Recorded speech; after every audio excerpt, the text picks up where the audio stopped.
Hey guys, welcome to the 716 Sports Entertainment Podcast. It is still Royal Rumble week and we are still talking about it. We've been just looking down the old historical trail here and we've been going back and watching a bunch of the old Rumbles and talking about a bunch of the old Rumbles, and it got us thinking, what were some of the good and bad moments throughout history with the Royal Rumble? So we were going to go through in no particular order and just list some of our favorite moments in past Royal Rumble, some of where title opportunities were won, title opportunities were lost. There was controversy, and kind of just get a discussion going because we've said this before on this channel. The Royal Rumble is one of the best shows of the year, and we absolutely love talking about it. So we hope you guys join us though. Let us know in the comments below what some of your favorite Royal Rumble moments are, and some of the things that you forget, some of the things that you think they could have done better, they could have done worse, and let us know what you think about our topics here. So with that, I am Mike, joined by Mr. Sean O'Neill, and Sean, let's kick it right off. I'll go first with this one actually, and one of the ones I immediately came to mind because I watched some YouTube clips of this the other day because WWE has uploaded like a million videos of Royal Rumble stuff lately, and one of the ones that sticks out to me was actually the second Royal Rumble for when WWE decided that women existed, and was the 2019 Royal Rumble from Chase Field, where Becky Lynch won the Royal Rumble that year, and that was the one where she came in the 20s, I believe, for what's her face, Rusev's wife, CJ Perry, which Yes. I think she went by Lana because she had like got injured because of some nonsense, and Becky came out because Becky had already had a match at that point earlier in the night. I believe it was with Asuka, and Asuka retained the title or beat her for the title, and she had gone into that match. And it ended up being her and Charlotte at the end of that WrestleMania. And everybody was like so mad that it was going to be Charlotte that was going to end up winning that. And Becky ended up pulling it out at the end. And then that was the year they had the triple threat at WrestleMania between Becky, Charlotte, and Ronda Rousey with that bogus controversial finish where Ronda's shoulders were up because Ronda's terrible. But and then also Seth Rollins won the men's one that year, and him and Brock, I believe, opened WrestleMania because Brock was pissed that he didn't get to go on first, so or last, and he's like, "So I'm going on first, and then I'm leaving." And he Yep. like he basically did a no sell job for Seth. It was like a 5 minute match, and we were all like, "What the hell just happened?" and That's then it was like it was all done after that. But that main event was the first time that women had ever main evented WrestleMania, and that was, I think, correct me if I'm wrong, but I believe that was the last year because the year after that was the COVID year. That was the last year we had like an 8 hour WrestleMania because I think everyone after that has been two nights, right? yeah. Yeah, COVID started it being split into two. Because And Drew and Charlotte won the next year, and that was like right as COVID was happening. Because that was the year like Drew eliminated Brock because Brock went in like as the champion that next year, and like it was like a circus. But yeah, that was like the last like 8 hour WrestleMania. so that was also, correct me if I'm wrong, but that was also the year that the man character debuted, right? For Becky on that Yes. road to WrestleMania, where she became the legend that she is nowadays. I mean, she's not And quite living up to it currently, but the year Nia broke her nose at Survivor Series, I think it was, and then she came back and was the man officially, and probably had one of the best runs in oh yeah, women's wrestling in yeah. history. And you're right, I do remember that the ending there, where everyone thought Charlotte was just going to win. To lead up to that mania, just to talk about that match itself, I think that was the perfect match to have as the first women's headlining match. And even though we all know what Ronda Rousey ended up like turning out to be, at the time she was still pretty hyped up as superstar. Even though Your he audio was is part cutting of a little bit. the, Maybe is that better? no, it's still a little scratchy. Hold Yeah, let's try it. on. That's better. Okay. So what I was saying, that women's match was probably the best way to do it, considering that at the time Ronda wasn't known to be the bitch that she turned out to be backstage, and they were able to milk what they could out of the popularity of those three women. And having Becky not only win the Rumble but win that title match was just such a huge thing that nobody expected. And Rollins winning, I think that was the year he was all like, "Oh, I have to actually prove that I can beat Brock," and that cashing in for on Roman and Brock wasn't just a fluke, right? I feel like because of the fact though that it was that 5 second, like 5 second match, it didn't end up having really the impact that that one should have had. Yeah, you know that was Even good though. though Yeah. I shouldn't call it a 5 second match because there is another entry in the Rumble list that actually fits that a little bit better. All right. So what do you got for us? So I think as far as controversial ones go, um, there's been two Royal Rumbles where technically two people won, only one of them where it stood with two people winning, which was the one in 1994 out of Rhode Island, where Lex Luger and Brett Mm, both won. yes, yes. Oh my Um, God. but this is going to sort of be a segue between the two of them. And that was the year that Luger attempted to cash in on, not cash in, but challenge Yokozuna and lost, only for Brett to then use his title opportunity on Yokozuna and then win. So, like, it was obviously in the years before, like, a brand split was ever a thing. So I think the fact that they did that the way that they did was incredibly well done. But then you also had, let me see what year it was because I don't remember what year off the top of my head. Batista and John Cena in 2005 both eliminated each other at the end of the Royal Rumble. And I don't think that's the part that people remember. I think, but do you remember why people remember that Royal Rumble? Is that the year when Lex Luger came in on a helicopter and slammed Yokozuna on the USS Intrepid?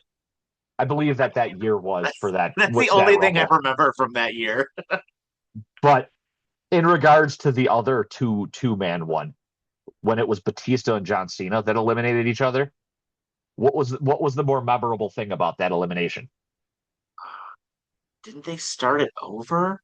I don't They remember. did, but what happened when they started it over?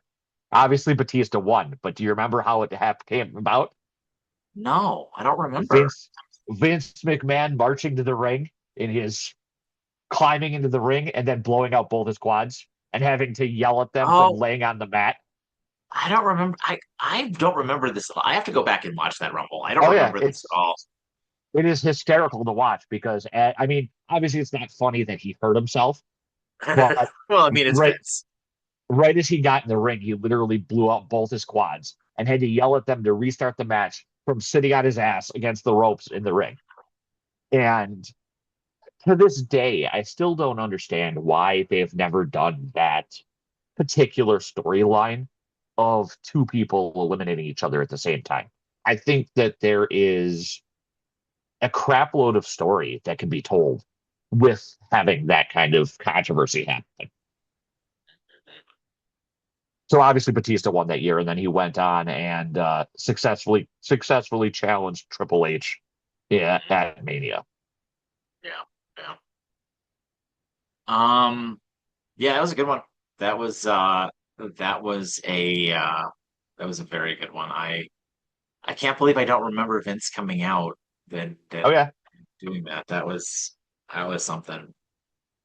Um, so I think I wanna like as I'm thinking about it and as I'm looking back at some of these other rumbles that have happened, like throughout history here, some of them obviously are a bit more a bit more frequent than others, but I want to go back to something we talked about right before we got on here, and I actually, although I don't remember watching it live. Obviously, the one with Luger and Brett.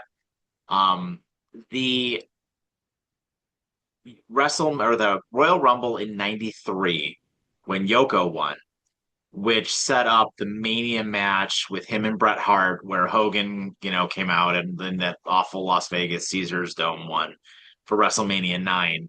I don't remember much of the Royal Rumble. I remember they were positioning Yoko as like a menace. I think Mabel might have been in that Royal Rumble as well, or as maybe as King Mabel. And that kind of obviously fell off a cliff as well. But I just remember I had how old would I have been in 1993? 9, 10.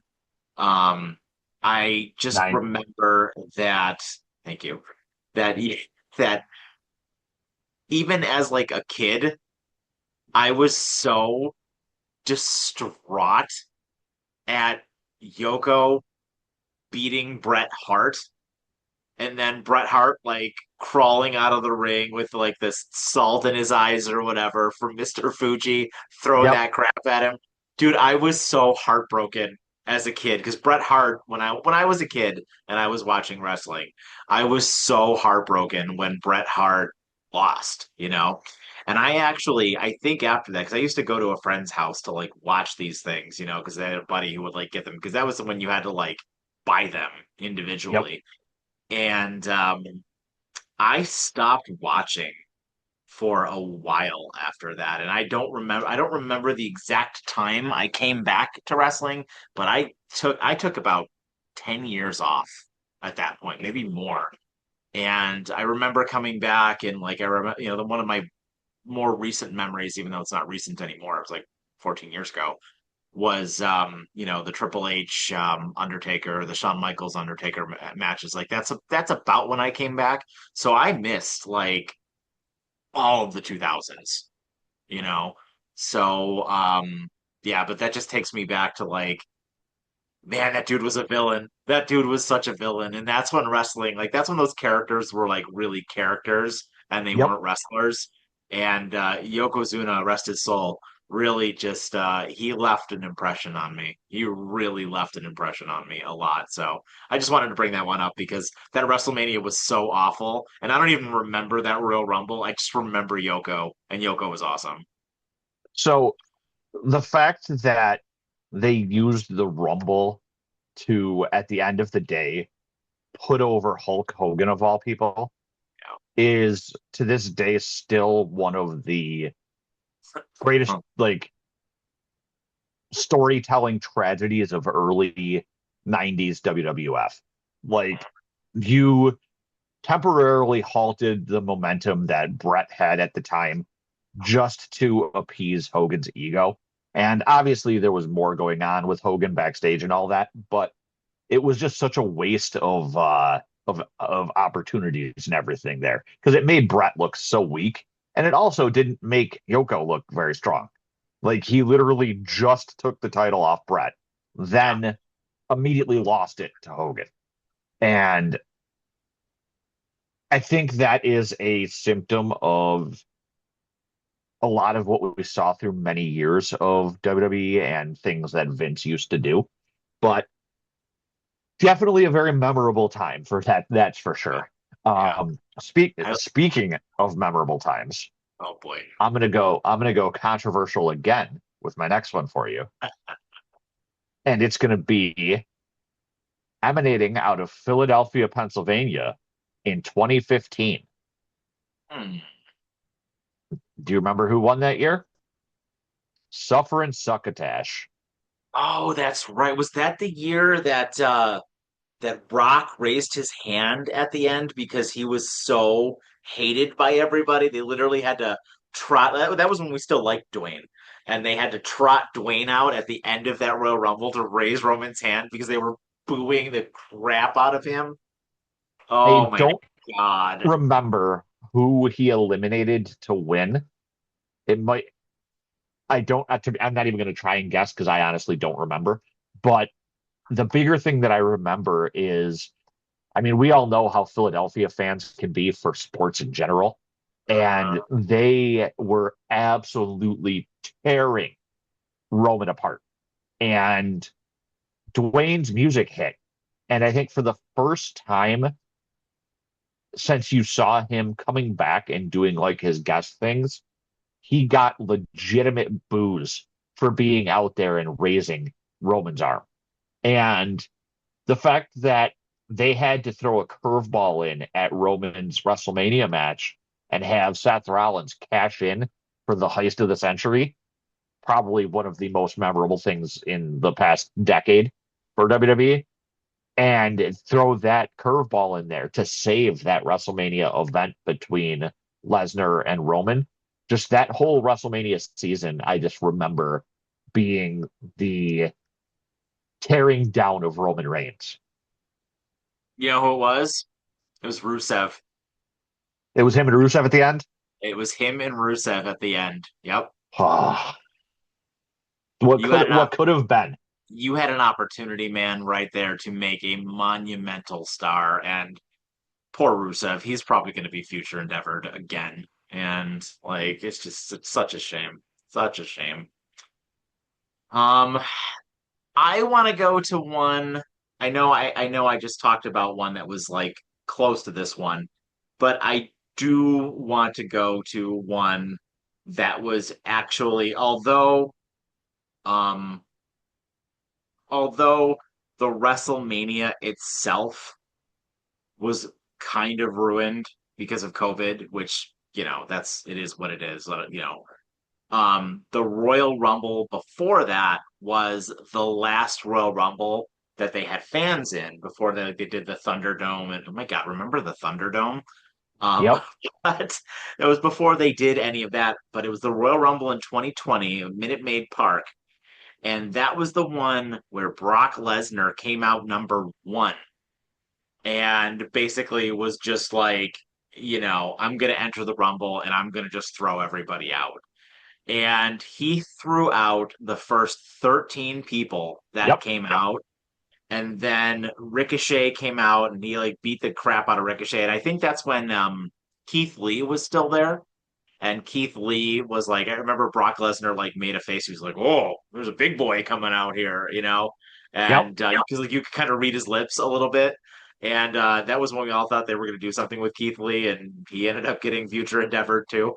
But and then Drew came out, and Drew claymored him over the top rope. And I mean, at that point, you turned somebody who was just a guy who was tag teaming with Dolph Ziggler. Because remember that? Remember Drew's for when Drew came back, he was literally Dolph Ziggler's muscle. Yeah, And you turned a guy into a megastar, which yep. he's still a megastar today, you know? And that was also the one where Edge returned as well. No, wasn't that the year previous? No, Or wasn't because that the Edge next year? I mean, the following year? no, because Edge won the next year to have that triple threat with Roman and Daniel Yeah. Bryan at WrestleMania. So Edge returned at that Royal Rumble at the 21 spot, I believe, at that Royal Rumble. Oh, And was that was that the just year that him and Orton had the big match where they went all around the arena that for was yeah, yeah, when remember everybody was making fun of it that they the had, I think it was greatest wrestling match ever? the greatest match of all time or whatever at like Backlash, and it was during COVID, so like there were no fans, and they wrestled like I think he threw him off of like a truck or something like that. Yep. Like it was like totally ridiculous. But I just remember that for Drew, and I guess Charlotte won the women's one, but I honestly don't remember. I don't remember the women's one at all, truthfully. I do because that was when Charlotte, I believe, came out and beat Rhea, didn't she?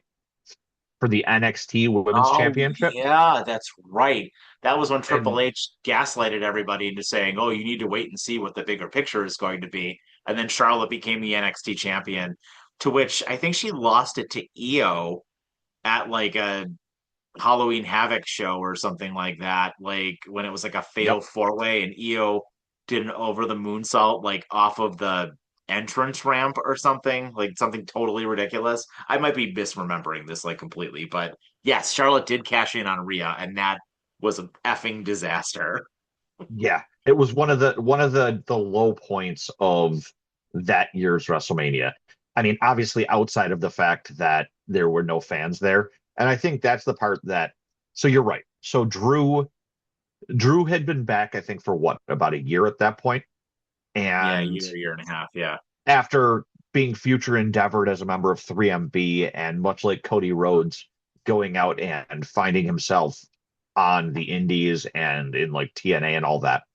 And this him eliminating Brock Lesnar was WWE announcing to the world that Drew McIntyre has finally hit his future like golden like child thing that he was um when then Vince anointed him when he originally started. The chosen one. He was the chosen one, Drew McIntyre. And Mhm. him eliminating Drew and then finally winning the title like he did was WWE showing that they believed in Drew. And like you said, it launched him from being just a star to being a megastar. And everything we see, him and his Punk feud, him and his Brock feud, him and his Cody feud, like Do incredible. you do you remember? And another thing he did in that, like, it might have been when he had the title. It might have been like right before he got the title. Um, but I think it was like leading into that. He had a program with Kevin Owens, and they were both in the ring. And Drew, 'cause I didn't. I was like, this is just another. He was like just another guy to me, you know. And he cut a promo on Kevin Owens. And if you in the audience get a chance to go and look up that promo, it was just on a random SmackDown or Raw. He cut a promo on Kevin Owens about how he got fired and how he had to work his ass off to come back and all this stuff. And it was so real. Like the promo between the two of them was so real and it was so awesome. And then after that, I was like, I am sold on this guy. And for years, I would say for probably like 2 years, Drew was my favorite wrestler. Like I loved everything that he did. It was like this dude could do no wrong. Um, Yeah. so yeah, it was sweet. It was really, really sweet. So I think for my next one, I don't want to do another controversial one because all mine have been had some sort of controversy. But the one that I pick is the only time where WWE has ever done a Royal Rumble that hasn't been normal. So it would have been Royal Rumble 2011 out of Boston, Massachusetts. Hmm. And it was the year that Alberto Del Rio won. Oh, jeez, Louise.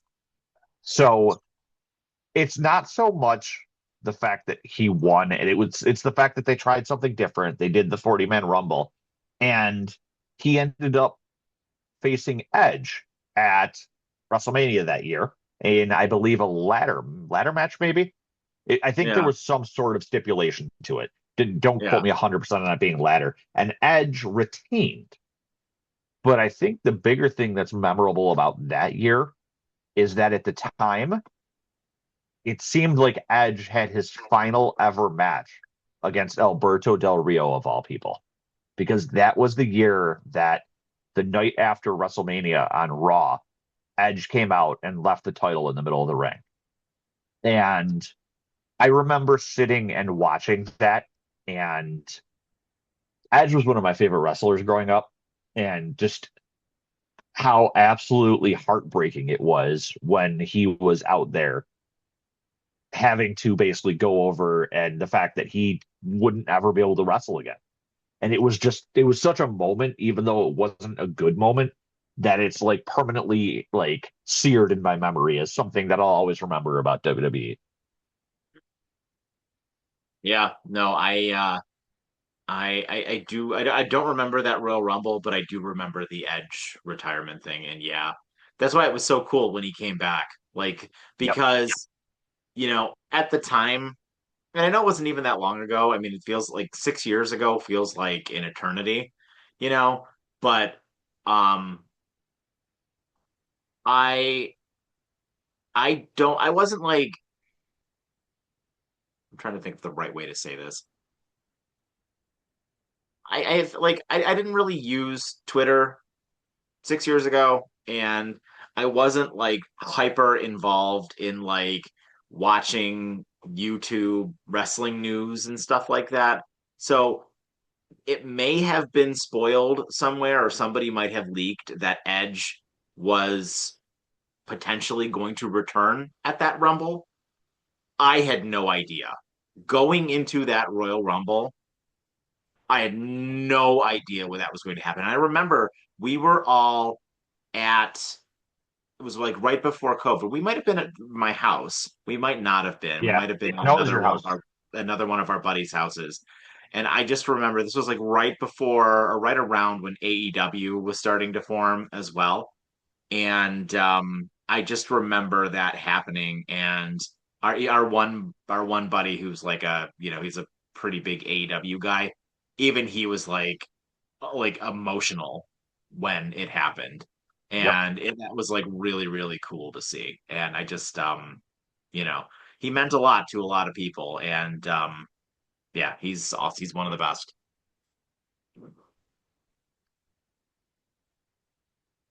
Oh man, it's just What's your next pick? trip down memory lane. So you know what, I want to talk about that. We didn't really we started our channel like right around the time that this happened. Actually, we started our channel right before WrestleMania, like in March of last year. And I wanted to take a moment to talk about last year's Royal Rumble a little bit at Lucas Oil Stadium, the men's one specifically, because to be honest with you, it was the worst kept secret in the world that Charlotte was coming back because she was Yep. injured for like forever. And you knew when she was coming back, she was going to win. She came in at the 27 spot, and of course she was going to win, and I was fine with that. And was it her and Rhea, I think, that had the match at WrestleMania, which was like out of this No, world. no, it was last year was her Was it and Charlotte? Tiffany. She right, right. Charlotte And and Tiffany Tiffany. beat her, Tiffany retained with shocking us. that horrible feud that they had. Charlotte Rhea beat Charlotte in uh, WrestleMania 2023 when Yeah. they had that incredible match, the one where Cody won. But I want to talk about Jey Uso and the Gunther thing, and just the directions that we've gone with this, I think. And I just feel like that was such a mistake. And Jey Uso, I know he's so over, but I feel like we just did that because he's so over. And you had him beat Gunther for the title in one of the opening matches of WrestleMania. And it was just like 3 months of just nonsense storytelling. Roman wasn't really around. And when he was around, he wasn't really interacting with Jay all that much. And it was just really bad storytelling week after week after week. Jay would come out, cut a stupid promo. Gunther would beat him up, and it was just the same thing. Gunther tried his hardest to like carry that, but Jay was just like such a catchphrase at that point, and it just sucked. And it felt like such a waste. And on top of that, it was the John Cena retirement year and all that stuff. And maybe in hindsight, it might have been better just to have John Cena win there, Yep.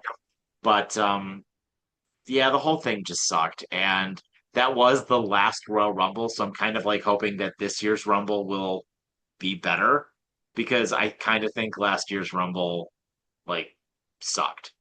The Rumble 2 years ago was fantastic, but the Rumble last year, both of them really weren't that good. So I think the bigger problem is so the obviously the final two were Jay and Cena. Yep. And it was completely out of left field that Jay eliminated Cena. I think most of us had Cena pegged to win the Rumble. And he just, it wasn't even necessarily anything storyline wise at that point that he did, but his promos, I think on the road to WrestleMania, he had one good promo. And it was that one when Gunther came out and like murdered Jimmy. That would you remember that one where he Yeah, left because Jimmy he like all left him bloody bloodied. Yeah, yeah, yeah. And and good that Jay was was just handcuffed? yeah. And his reaction to that, I think, was the only good promo he had.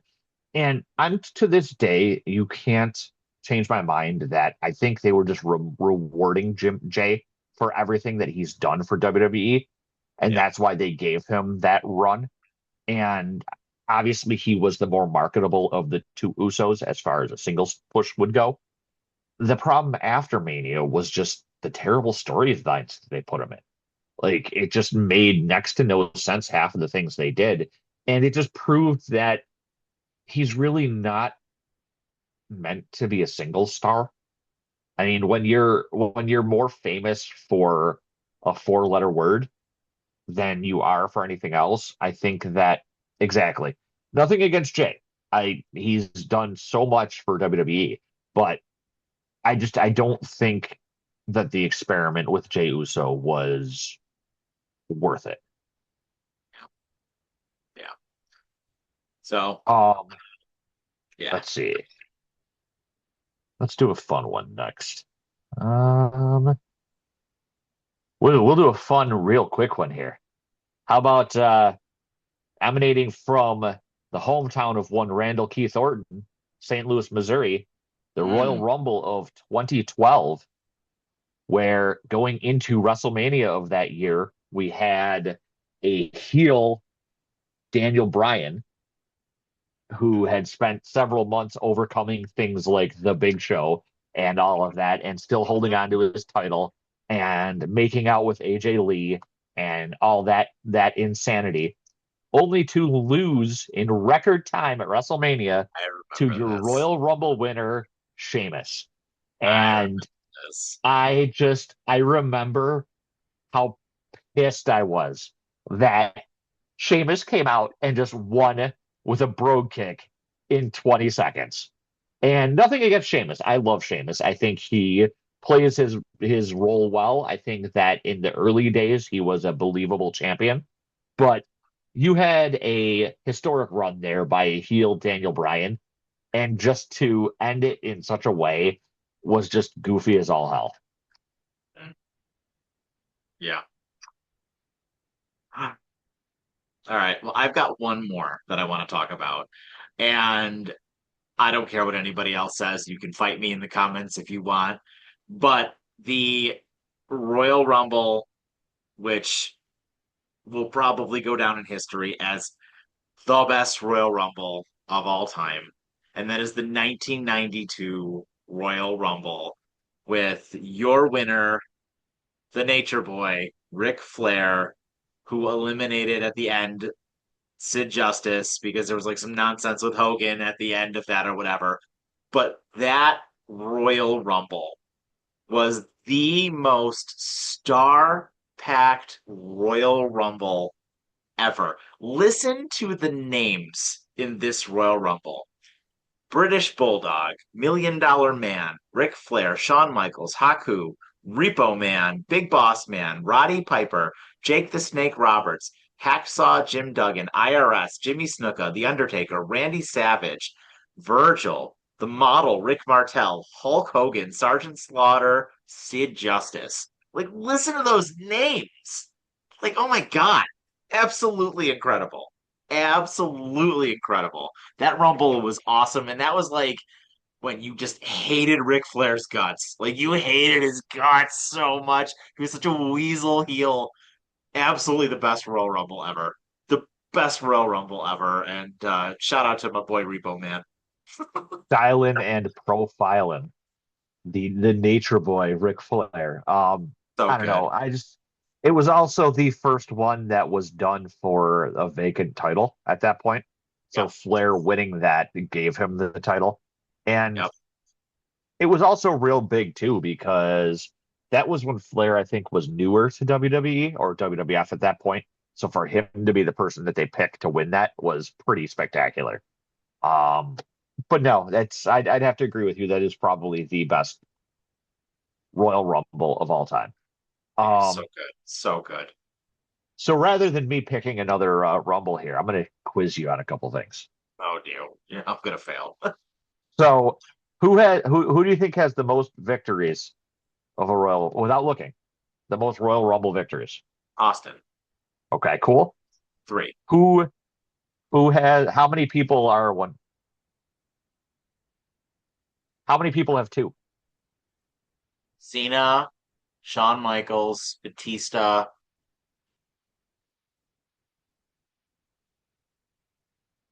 Triple H, and Hogan. Five out of nine. There were nine people who had two. Well, and Cody, Yep. Cody, um, Lesnar, Orton, Lesnar, Orton, Edge, Edge. and Hulk Hogan. Yeah. Okay. I might have got So there. then my next one for you. Who spent the longest time in a single Royal Rumble? Wasn't it This is a Rey? two-parter. Wasn't it Rey Mysterio? No, it's recent, isn't it? It is. It was from 2023. Bailey? It's on the men. We're talking men's. Oh, I don't, I don't remember. Gunther, right? Yep. Yeah. So here's the part two of that question. Who spent the longest time in the Royal Rumble and won? So I mean, somebody from the one spot, probably Shawn Michaels. Was actually from the two spot. Rey Mysterio, 2006. Yeah. He Yep. spent Yep. Yep. 1 hour, 2 minutes, and 12 seconds. Yep. That Who was has only win. who has the most eliminations? Brock. With 13. Yeah. Who held the record for the longest time? Big Show. Kane. Or Kane. Kane. Kane. Yeah. Who has the most eliminations and how many is it total in the Royal Rumble? Technically, isn't the right answer Braun Strowman in the Saudi Arabia Greatest Royal Rumble? Oh, no, he was so him and Lesnar were both tied at 13 for if you include the greatest Royal Rumble. Uh, No, but how many eliminations across their career? Who holds the most and how many? oh, that's got to be Randy Orton, right? And Nope. no, I don't know. Kane. And now guess how many? 40. Close, 46. Wow. The Okay. the top two for most eliminations are the Brothers of Destruction, Kane and the Undertaker. The Kane with Brothers of 46 Destruction. and Undertaker with 40. Um, Love it. here's some miscellaneous ones. What number has the most wins? 27. Nope. Really? Yep. 30? Yep. 5 wins from number 30. I thought it was. I Who? thought they always make a big deal about 27. I thought it was 27. Nope. It's 30. Huh. 27. There's something else for 27. I don't remember what it is, but so I got three more for you. The shortest survival time in a single Rumble. Who was it, and how fast? Oh, that was what's his face? Santino, right? It, And it it was. was it was like he got eliminated like right away, like within like 10 seconds. I forget who it was that eliminated. Was it oh shit, It who was eliminated him? Kane, and it He was was like literally like I'm not 1.9 even ready. seconds. Like he was like literally like he made this face like I wasn't ready. Yep, it was 1.9 seconds. He hit the Amazing. ring and got clotheslined out. Love it. The next, second to last one, the most wrestlers involved in a single elimination. I would They assume were, it had to I'll tell be you who they were eliminating before you make your guess. They were eliminating Mabel slash Viscera. oh, it So had a to be big like boy. it had to be like 8. Close, 9. Okay. And then the last one is I'll let you, this will be multiple choice because there's a couple pick that you could get this right with. Jeez. I want you to get two in this one because Ah, there were four. So who are the only four women to enter the men's Royal Rumble? I'll Nia be happy with two. Jax, Nia Jax, China. Yep. Um, Lita. Nope. Um, One you might not get because she was more known for TNA than anything else.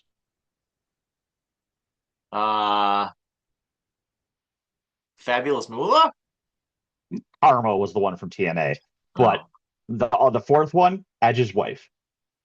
Oh, yeah, yeah, yeah. Beth Phoenix. Yeah, yeah. Yep. Okay. There you go. There's some random Royal Rumble trivia for y'all as we Love it. continue our path towards the Rumble and our series of fun little videos here. Outstanding. That was great. I love that. Yeah, so good stuff. Good stuff. Thank you for the quiz there.